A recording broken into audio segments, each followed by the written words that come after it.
जाऊंगा। हिंदी हो जाता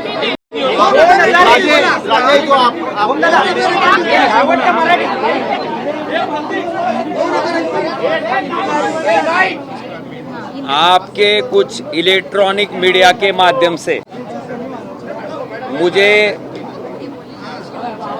सांसद बनने के बाद वहाँ पे जो मेरे चुनाव क्षेत्र के विकास के लिए जो निधि आवंटित होता है उसके बारे में आंकड़े दिए गए हैं। मैं इसके बारे में स्पष्ट करना चाहता हूं कि एक सांसद को एक साल में उसके चुनाव क्षेत्र के विकास के लिए 5 करोड़ रुपए आवंटित किए जाते हैं। 5 साल का अगर आप हिसाब देखेंगे तो 25 करोड़ रुपए एक सांसद को एक टर्म में 5 साल में मिलते हैं और आवंटित निधि को खर्च करने के लिए एक सांसद को 5 साल का समय रहता है। मुझे लगता है एमपी लैड फंड का जो कुछ मूल्यमापन आप कर रहे हैं वो 5 साल खत्म होने के बाद आपने करना चाहिए, क्योंकि उसका लिमिट जो है खर्च करने का वो 5 साल है। आप अगर उदाहरण के तौर पर देखेंगे तो 2019 से 2024 तक मैं सांसद था। इन 5 सालों में मुझे जो निधि आवंटित हुआ मेरे चुनाव क्षेत्र के विकास के लिए वो पूरा का पूरा निधि मैंने 100% खर्च किया हुआ है।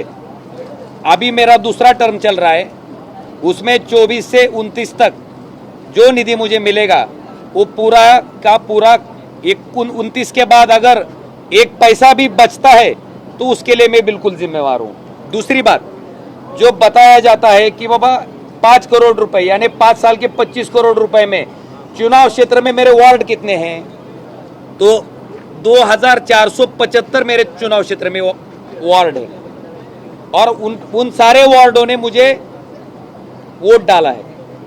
तो 25 करोड़ को अगर आप 2475 चुनाव क्षेत्र के वार्ड से अगर आप डिवाइड करेंगे तो हर एक वार्ड में 1 लाख रुपए और उससे आगे 2000 रुपए, 1 लाख 2000 रुपए या 3000 रुपए कुछ तो हिसाब आएगा। 1 लाख रुपए में एक वार्ड में क्या काम कर सकते हैं हम? कुछ भी नहीं हो सकता। 1 लाख रुपए में कुछ काम नहीं हो सकता। कम से कम 7 लाख रुपए से 10 लाख रुपए तक अगर कोई सभागृह देना होगा, कोई रास्ता करना होगा, स्कूल के लिए इमारत एक जो उसकी वर्ग खोली होती है वो देनी होगी, तो उसके लिए कम से कम 7 लाख रुपए से 10 लाख रुपए तो निधि आवंटित करना जरूरी है। इस काम को अगर एक वार्ड में हम निधि ये 7 लाख रुपए से 10 लाख रुपए देंगे तो मुझे लगता है लगभग 6 से 7 प्रभाग 6 जो वार्ड है वो निधि से वंचित रहेगी और वहां के लोगों को ऐसा लगेगा कि बाबा एक ही वार्ड में आपने निधि आपका दिया है, 6 वार्ड को आपने निधि दिया नहीं है, तो उनको भी अन्याय की भावना उनके मन में भी आएंगी। इस कसौटी की सीढ़ी पे हम चलते हैं। तो मेरा कहना इतना ही है कि ये हमारे सामने आने वाली दिक्कतें हैं। मुझे लगता है कि उसका स्पेकुलेशन दूसरा करना और उसमें बताना कि बाबा इतना निधि 18 करोड़ रुपए मिले हैं, तो सांसद क्यों चिल्ला रहे हैं कि उनको जो काम करने हैं उसके लिए निधि नहीं मिलता। उस निधि का हिसाब मैंने आपके सामने रखना जरूरी समझा, इसके लिए ये हिसाब मैंने आपके सामने रखा है। और मेरा मूल्यमापन आप 19 से 24 का जो मेरा निधि मिला है मुझे एमपी लैड का, अगर उसमें से 1 पैसा भी बचा होगा तो उसके लिए मैं जिम्मेवार हूँ। मेरा 1 पैसा भी बचा हुआ नहीं है।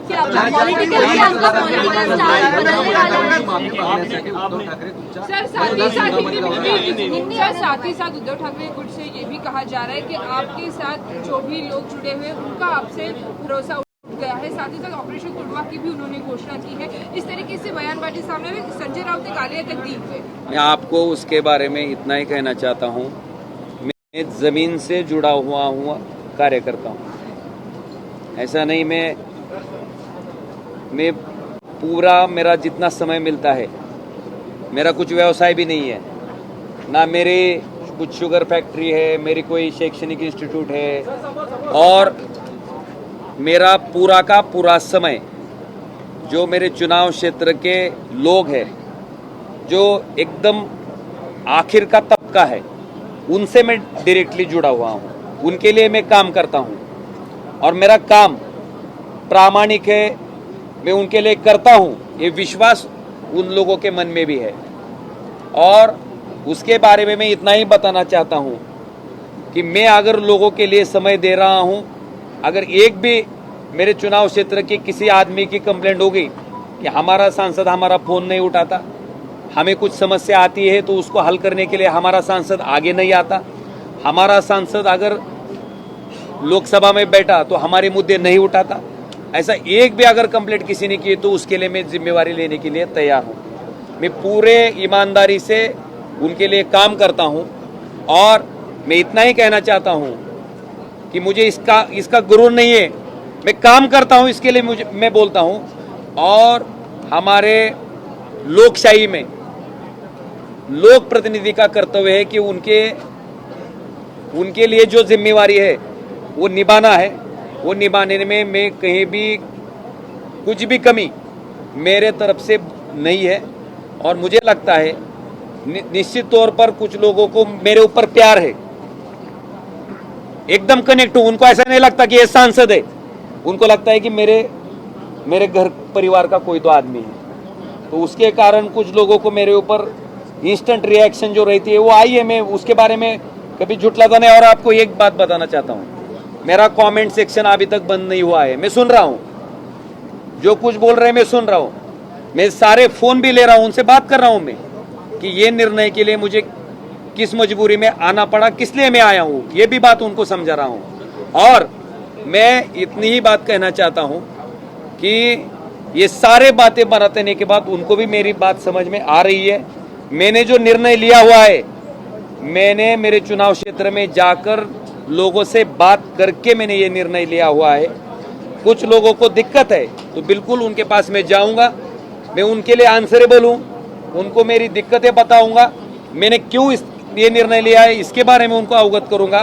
और मेरा जो काम है वो जितने स्पीड से मैं पहले काम कर रहा था उतने ही स्पीड से मैं काम करूंगा। और अगर सत्ता का साथ, सरकार का साथ दोनों मुझे मिलता है तो मैं और अच्छी तरीके से काम मेरे चुनाव क्षेत्र में कर पाऊंगा। और मैं आपको एक ही बात बताना चाहता हूं, मैं बात करने से ज्यादा मैं आगे के 6-7 माह में उसका रिजल्ट लोगों के सामने रखूंगा। मुझे लगता है वो रिजल्ट देखने के बाद लोग भी मेरे निर्णय के पक्ष में आ जाएंगे। आपने सजा दिलाने की बात की थी और इस मुद्दे को काफी उठाया था, क्या लगता है सत्ता निश्चित तौर पर मेरा राजनीति में आने का मकसद सिर्फ वही है। जिस प्रकार से मेरे पिताजी और उनके जो ड्राइवर थे समदका जी, उनकी घिनौनी तरीके से जो हत्या की गई थी, जिस कारण से की गई थी, वह कारण उनके पॉलिटिकल अपोनेंट का इस जन्म में पूरा नहीं होने देने का, इसके लिए मैं पॉलिटिक्स में आया था, इसके लिए मैं राजनीति में आया था। और उसके बाद मैंने कोर्ट की लंबी लड़ाई मेरे परिवार ने और मैंने लड़ी है, उसके लिए लगभग 20 साल गए हैं। जिसने ये हत्या करवाई थी वो होम मिनिस्टर रहने के कारण स्टेट की पुलिस इसमें अच्छे तरीके से इन्वेस्टिगेशन नहीं कर रही थी। इसके बारे में हमने माननीय उच्च न्यायालय मुंबई को अवगत किया, उनके सामने याचिका दी कि बाबा ये जो तपास है वो महाराष्ट्र पुलिस से निकालकर आप सीबीआई को वर्ग कीजिए। इसके बाद माननीय उच्च न्यायालय के आदेश के ऊपर मुझे लगता है महाराष्ट्र की पुलिस तपास में कुताही बरत रही है। ये सामने आने के बाद ही माननीय उच्च न्यायालय ने ये जो इन्वेस्टिगेशन है वो सीबीआई के पास भेज दिया गया। इसमें 3 साल गए और 20 साल 16 दिन की लड़ाई के बाद जो निर्णय माननीय कोर्ट ने दिया, उसमें मुझे एक बात का सिर्फ बहुत कि मैं मेरे परिवार को, मेरे बारे में अगर मेरा न्याय नहीं हो सकता, कोर्ट बता रहा है, कोर्ट कहता है कि इनमें पॉलिटिकल इनिमिटी थी, कोर्ट बता रहा है कि मारने का उद्देश्य भी था, लेकिन महाराष्ट्र के पुलिस ने जो इन्वेस्टिगेशन किया है उसके बुनियाद के आधार पर अगर उनको छोड़ा जा रहा है, अगर सारे लोग निर्दोष है तो फिर यह हत्या की किसने? ये सवाल मेरा न्यायपालिका के सामने है और मैं इसके बारे में माननीय मुख्यमंत्री देवेंद्र जी फडणवीस साहब, माननीय उप मुख्यमंत्री एकनाथ जी शिंदे साहब और हमारे देश के गृह मंत्री अमित शाह जी को, उन्होंने मुझे ये आश्वर किया है कि इसके बारे में सीबीआई हाई कोर्ट में जाएंगी और इसके इस फैसले के खिलाफ अपील करेंगी। मैं हाई कोर्ट में जाने के बाद इस फैसले का मुझे न्याय मिलने का इंतज़ार कर रहा हूं और मुझे लगता है पवन राजेश साहब का लड़का होने के नाते मेरे परिवार को न्याय देना मेरा पहला मकसद है। मैं उसकी राह देख रहा हूँ, न्याय की गुहार में हूँ और अपेक्षा यही है कि मेरे साथ माननीय उच्च न्यायालय तो न्याय करे।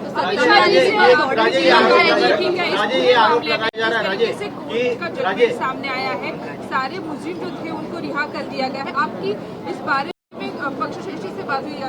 मैं आपको ही बात पूछना चाहता हूँ कि अगर सारे निर्दोष है तो फिर ये हत्या की किसने? मेरा सवाल है। और 20 साल में जो आरोपी 14 साल 15 साल जेल में थे, कुछ 2 साल, कुछ 4 साल, कुछ 6 महीने, अगर इसमें कुछ था ही नहीं तो इतने साल ये आरोपी जेल में क्यों थे? राजे, आप लोग अभी ये सामने भी आरोप किया जा रहा, संजय राउत जी बोले कि सभी सांसद गद्दार है, सभी ने 50-50 करोड़ रुपए लिए हैं, आप शांत बैठो। आप मेरे चुनाव क्षेत्र में अगर जाकर किसी से पूछेंगे, किसी से भी पूछेंगे, तुम्ही माझ्या मतदारसंघात जाऊन कुणाला जरी विचारलं 2022ला ज्यावेळी शिवसेना फुटली, मग आम्ही जर पैशाचे हव्यासी असतो, आम्ही जर सत्तेचे हव्यासी असतो तर 22लाच फुटलो असतो ना। 4 वर्ष वाट बघितली असती का? 4 वर्ष तुम्ही म्हणताय की पैशासाठी, मग 4 वर्ष आम्ही आमचं नुकसान करून घेतलं असतं का?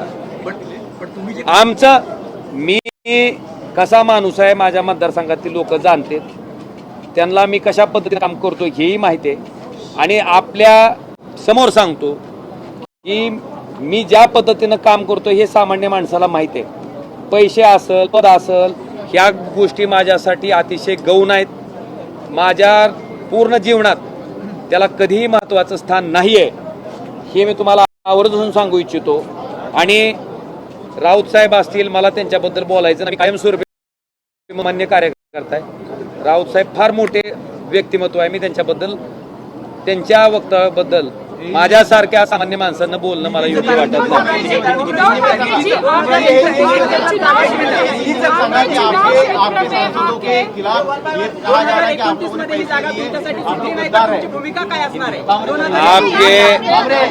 आपके सवाल के ऊपर मेरा जवाब इतना ही है कि 2022 में शिवसेना पहली बार फूटी थी। अगर हमारा मकसद, मेरा मकसद पैसा रहता, पद रहता, तो मैं 2022 को ही चला जाता ना। 2022 से 2026 तक की राह में नहीं देता था। दूसरी बात, मेरे चुनाव क्षेत्र का जो मतदाता है, इसके बारे में मेरा आचरण रहा है, मेरा जो काम रहा है, इसके बारे में भली भांति उसको पता है मैं किस प्रकार काम करता हूँ और मैं सामान्य आदमी के लिए काम कर रहा हूँ। मेरे इसमें पैसा होगा, कोई पोजीशन होगी, ये कभी मेरे जीवन में प्राथमिकता नहीं रही है। मेरी प्राथमिकता जो मेरे चुनाव क्षेत्र के लोग हैं, उनको कोई दिक्कत आती है तो उसके लिए मेरी प्राथमिकता रही है और इसके बारे में मेरे चुनाव क्षेत्र के लोग अवगत है। तो मैं इतना ही कहना चाहता हूँ कि मेरा आचरण पता है, तो मुझे इसके लिए स्पष्टीकरण देने की भी आवश्यकता नहीं लगती। चुनाव क्षेत्र में अपनी सभा लेने वाले साथ ही साथ संजय दीना पाटिल के यहाँ पे भी उन्होंने सभा ली थी। 6 सांसदों का जो चुनाव क्षेत्र है वहाँ पे जाके उद्धव ठाकरे कुछ सभा लेने वाले हैं। निधीचं कारण तुम्ही सांगताय, त्या कारणामध्ये जर एमपी लॅडचा तुम्ही उल्लेख केला, सत्ताधारी आणि विरोधक या जर निधीची तुलना केली तर साधारणपणे 13 कोटी ते 18 कोटीचा निधी आहे। तुम्ही जे कारण सांगितले की निधीच मिळत नव्हता, तर एमपी लॅडमध्ये तसं दिसत नाहीये। 6 खासदारांचा निधी साधारणपणे 13 कोटी ते 19 कोटीच्या दरम्यान आहे।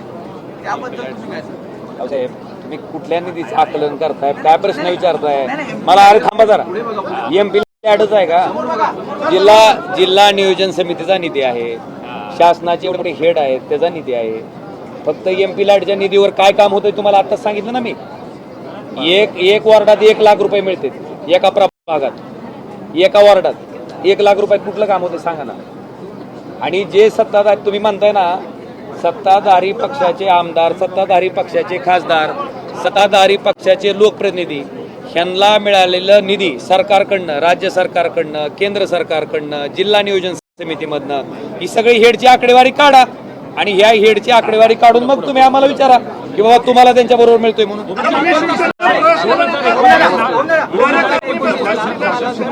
मला वाटतंय मी फक्त तुम्हाला निधीची आकडेवारी सांगण्यासाठी इथं येणार होतो.